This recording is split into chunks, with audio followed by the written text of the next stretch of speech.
Big questions. We use money every day to buy and sell goods and services, to pay debts and taxes. Firms and governments do the same. Yet experts still debate about why money exists at all. This brief video explains the answer that a group of economists from the University of Bologna found about this central question. Let's take a step back. In history, our survival crucially depended on our ability to cooperate with each other. In a small group of kins and friends, this is easy to do using a simple social norm based on reciprocity and mutual help. This mechanism, however, breaks down in a large society because identifying and sanctioning those who do not cooperate becomes impossible. How can people in a large society cooperate with each other then? One way is for individuals to become trustworthy by building a reputation. However, this is extremely difficult in societies of thousands or millions of individuals because people are effectively strangers to each other.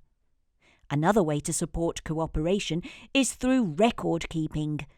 The origin of writing in Mesopotamia tells a story of a giant memory record of who owes what to whom. But this requires trusted institutions such as banks and government agencies that historically did not always live up to their trust.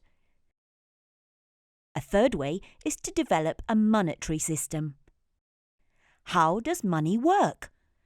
The researchers from the University of Bologna studied this question through an experiment. Volunteers came to a laboratory and were divided into consumers and producers. People meet at random in pairs of one consumer and one producer where anonymity is preserved. The producer can manufacture a good at a small cost, which the consumer wants and greatly values. In the experiment, there are many encounters, and the roles or consumers and producers alternate over time.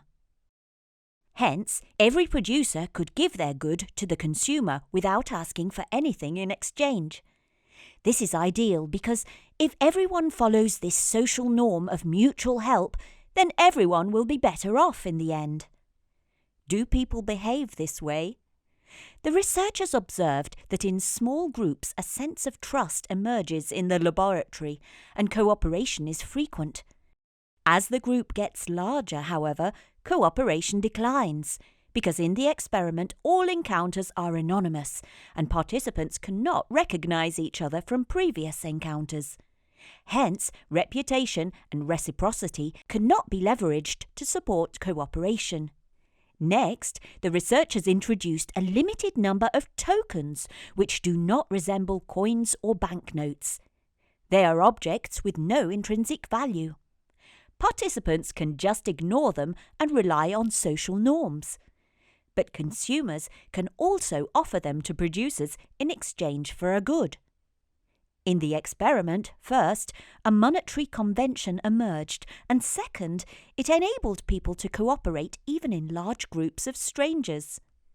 Tokens become money, in the sense that consumers offered them and producers demanded them because they believed that tokens could be used to obtain goods in future encounters. As the economist John Maynard Keynes said, money provides a link between the present and the future, and in this way it enables cooperation, even among strangers. Take-home messages. Money promotes cooperation in societies composed of millions of individuals. Why does money work so well? It helps strangers to coordinate across time and space to achieve cooperation.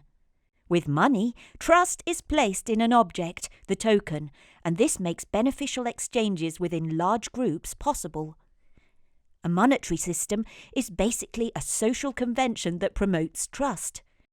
Money does not need to be valuable per se, like gold coins.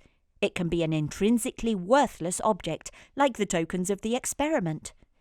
The crucial aspect is the shared understanding that tokens can and will always be exchanged for goods. In this sense, monetary systems are delicate institutions. Even the possibility of a disruption can push a society toward an uncooperative outcome. Think about the 2012 euro crises in Greece. Digital alternatives to traditional currencies, for example Bitcoin, can, in principle, work in the same way, but only if enough people put trust in them. The research also shows a dark side of money. When a monetary convention emerges, it displays the social norm of mutual help.